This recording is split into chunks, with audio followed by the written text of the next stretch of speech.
Hey folks, in this video, I'm going to give you some tips for kind of doing like meal prep when you're traveling, particularly internationally or long flights. So in the last video I showed you the tools you'll need to make this successful. So that includes portable blender, Hot Logic, which is right here. Many companies make this. You don't have to get this brand. Basically, it's a hot plate that you could put your food on and it will heat it up.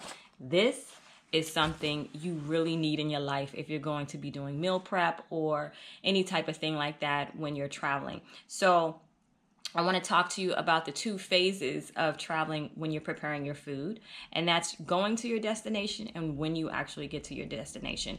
And before I go into that, I know I get a lot of questions on why do you pack food going to another country, and there's a couple reasons. One, it saves costs dramatically.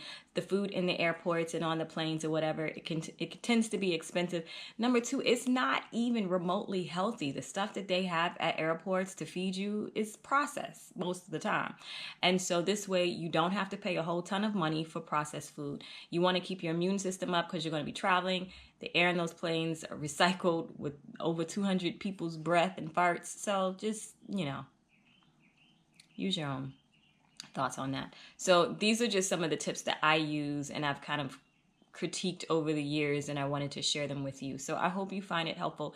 If you want to look at the video where I talk about the tools, I'll leave that link below, because it's going to kind of be necessary to watch to show how I finagle some of the food that I'll show you today. So again, when you're traveling, you're going to be you're going to the destination and actually in the destination. Going to the destination, my favorite go-to food is a soba bowl or a sushi bowl. Sushi bowl is basically rice with a bunch of vegetables. Soba noodles are basically buckwheat pasta that you put a dressing over that consists of honey, soy sauce, sesame oil, and rice vinegar. You mix this all up and you put it onto your pasta, and then you load that in with whatever fun veggies that you want. The great thing about soba bowls, and why I tend to use them going to the destination, is because you don't have to keep them cold or hot. They can be eaten at room temperature. So while you're traveling, you don't have to worry about keeping something cold or having to heat it up later.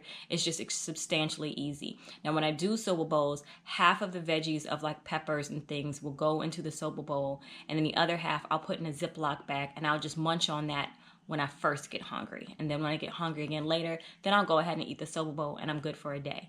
Now, when I'm prepping to go to international travel, I typically boil eggs, and eggs are great in protein, and they're also so easy to travel, and they're nice and small and compact. I boil anywhere from 4 to 6 eggs. I may throw one of the eggs into the soba bowl, or the following morning you can mix that with some mayo, which I'll show you in a second, and you can make an egg salad sandwich or a breakfast sandwich. You can do a bunch of things with boiled eggs. If you don't like boiled eggs, I know some people don't like them. If you do like boiled eggs, it's a great way to get some protein. It's very quick and easy. Keep the shell on until you're actually going to eat the egg. Also for the morning, these are wonderful. You can use these when you're going to your destination. These are just organic instant oatmeal. I tend to get the one that has the less sugar as possible, because some of these you can get and they have a ton of sugar. That's not what you want to look for. You want to look at the grams of sugar in your instant oatmeal. If you get the regular one without sugar, these are great because when you go to the country that you're visiting, typically they have fresh, amazing fruit. Just go ahead, go to the local market, grab that, put that in your oatmeal, and you're good. So this is the pita bread that I showed you before. You can use pita bread, you could use tortilla. The reason why I just like pita bread, I prefer that better. But tortillas, anything that's kind of flat and can fit in your bag. And I'm just started backpack traveling, so all this stuff I'm talking about, it's nice and compact. And if you have a backpack, this stuff will fit in there. Now I also have these almond butter. Almond butter is a great staple to have when you are traveling because you can convert this into almond milk. I show you how to do that in the other video, so go watch that. But you can convert this into almond milk. In addition to with the pita bread, it's good in protein, so you can have something to kind of keep you satiated for a little bit. So now I'm gonna talk to you about my faves. Okay, these are awesome. So typically these are just pouches of different forms of rice and that type of thing. So this is from a company called Seed of Change. You can get these at most health food stores. This particular one right here, the quinoa and rice, brown rice, this is my favorite. It has garlic in it. My favorite. All you have to do is heat these up, which you can do in the Hot Logic or in your wherever you are staying. You heat these up and you can have your own sides. If you're Once you're in a destination, I really encourage you to go to the local market. I mean, you would be surprised how many wonderful and exotic fruits and vegetables you can go to by just going to the market of the country that you're in. It's usually very cost effective and delicious and fresh. So I encourage you to go ahead and get your fresh veggies and even meats from the local country that you're visiting. These are some of the sides that you can include with it.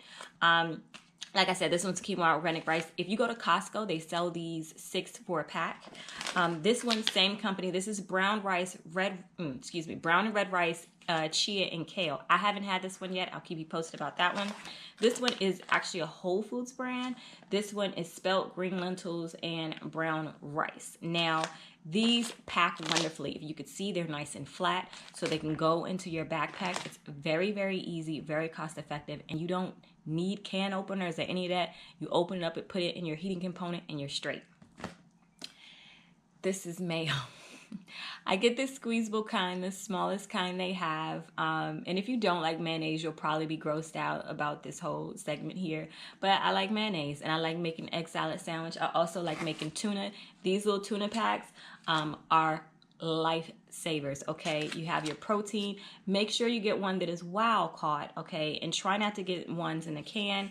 Make sure on the back of it, it doesn't have any extra stuff. This is just straight tuna. Okay, with the mayo, you can make you some tuna fish sandwiches, of course, with the pita bread. This doesn't need to be refrigerated until you open it. So I advise you not to open it until you actually get to your destination. Hopefully your destination has a refrigerator, or you can keep it on ice if you're at a hotel. But this is helpful because, again, it helps with my egg salad sandwiches. It helps with my tuna fish. And you can do it like that. I also keep these box of crackers. Anytime you're bringing things that are boxed, just go ahead and take it out of the box because it's easier to travel with.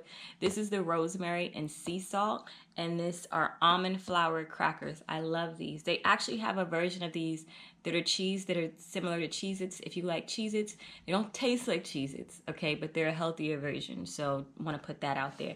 And just cut up some veggies and fruit, and you're good. Now, when you go out to another country, you can't bring fruits or vegetables, fresh fruits and vegetables into that country, okay? Usually that's not allowed. So things like this that are packaged, no problem. You'll have no issue with that. But again, go to the local market. It's even a great experience to go to the local market of the countries that you're visiting.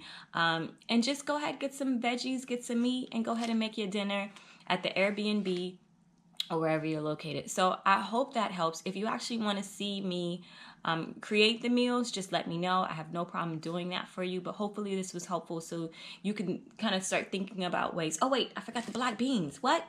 Black beans. These are no salt added. If you get the no salt added black beans from Whole Foods, everything I showed you is no more than like $3. Okay, and these are healthy alternatives. My friend put me onto this. I roast a Japanese sweet potato, put some butter in her, usually the night before, and then some black beans. Listen, it is so good. It's so good. Japanese sweet potatoes tend to be a little bit sweeter, and they're usually like a pale yellow. They're delicious. Anyway, that was some black beans. So those are a lot of like protein stuff, and it'll keep you with energy, but you're not going to feel weighed down because you're having a ton of carbs. So I hope that helps because I ramble a lot. I hope you found some of this helpful. And again, if you want me to prep the meals and that'll be helpful for you, just let me know and I'll do that. And until next time, thanks for joining me.